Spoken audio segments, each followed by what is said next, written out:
कुछ ऐसी धाराएं के बारे में जानकारी लेते हैं जिनकी जानकारी लेना बहुत ही ज़रूरी है अगर हम एक भारतीय नागरिक हैं तो ये धाराएं इस प्रकार हैं, जो कि धारा है धारा 310।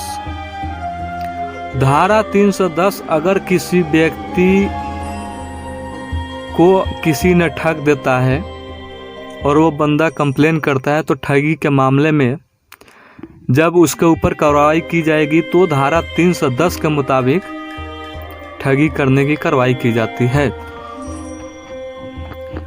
अगली धारा है धारा 378। यह धारा तब लगती है जब चोर चोरी करते हुए पकड़ा जाए या चोरी करने के बाद पकड़ा जाए। अगर चोर है लेकिन चोरी करते हुए या चोरी करने के बाद नहीं पकड़ा गया तो उसके ऊपर धारा ही नहीं लगेगा। तो यह धारा चोरी करने पर लगती है, धारा 378। धारा 378 के मुताबिक कार्रवाई की जाती है चोरी करने पर। अगला धारा है धारा 307, जो कि हत्या की कोशिश करने पर इसकी मुताबिक कार्रवाई की जाती है, धारा 307 के मुताबिक। अगर कोई इंसान की हत्या करने की कोशिश करता है और वह पकड़ा जाता है तो 307 धारा लगती है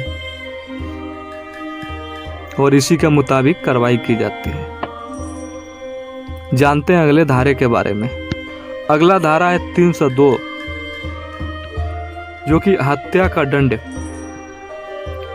अगर कोई व्यक्ति किसी की हत्या कर देता है तो उस पे धारा 302 के मुताबिक कार्रवाई की जाती है। अगली धारा है धारा 376। यह धारा तब लगती है अगर कोई व्यक्ति किसी स्त्री के साथ बलात्कार कर देता है, जो कि बलात्कार से नाम से जानते हैं, जोर जबरदस्ती के नाम से जानते हैं। अगर कोई व्यक्ति किसी स्त्री के साथ जोर जबरदस्ती करके बलात्कार करते हैं या जोर जबरदस्ती करता है तो धारा 376 के मुताबिक उसके ऊपर कार्रवाई की जाती है। बढ़ते हैं अगले धारा की तरफ। अगली धारा है धारा 395।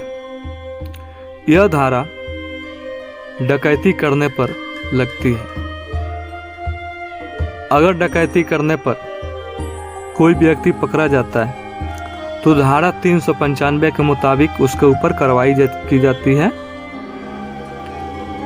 पढ़ते हैं अगली धारा की तरफ। अगली धारा है धारा 365।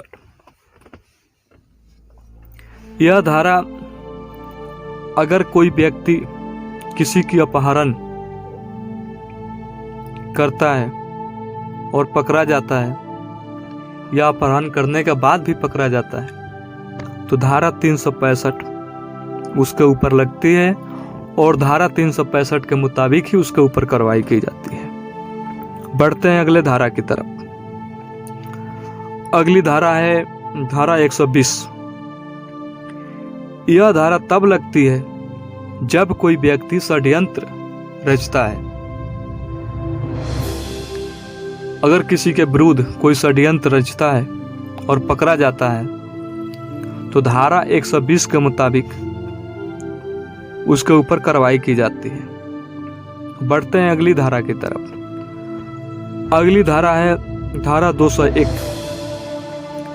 यह धारा तब लगती है अगर कोई सबूत मिटाते हैं या मिटाने के बाद पकड़ा जाता है कोई व्यक्ति या सबूत मिटाते समय पकड़ा जाता है तो उसके ऊपर धारा 201 के मुताबिक कार्रवाई की जाती है। बढ़ते हैं अगली धारा की तरफ और अंतिम धारा की तरफ। यह धारा स्त्री के ऊपर लगती है और जेंट्स के ऊपर भी लगती है। अगर कोई जेंट्स अपनी स्त्री की जबरदस्ती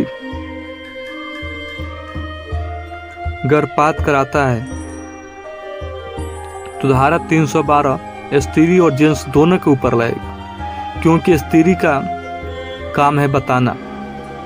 तो अगर गर्भपात करते हैं तो धारा 312 के मुताबिक कार्रवाई होती है। तो यह थी कुछ धाराएं जिनके बारे में जानकारी लेना हमें बहुत ही जरूरी था। अगर इस वीडियो से श्रोतागणों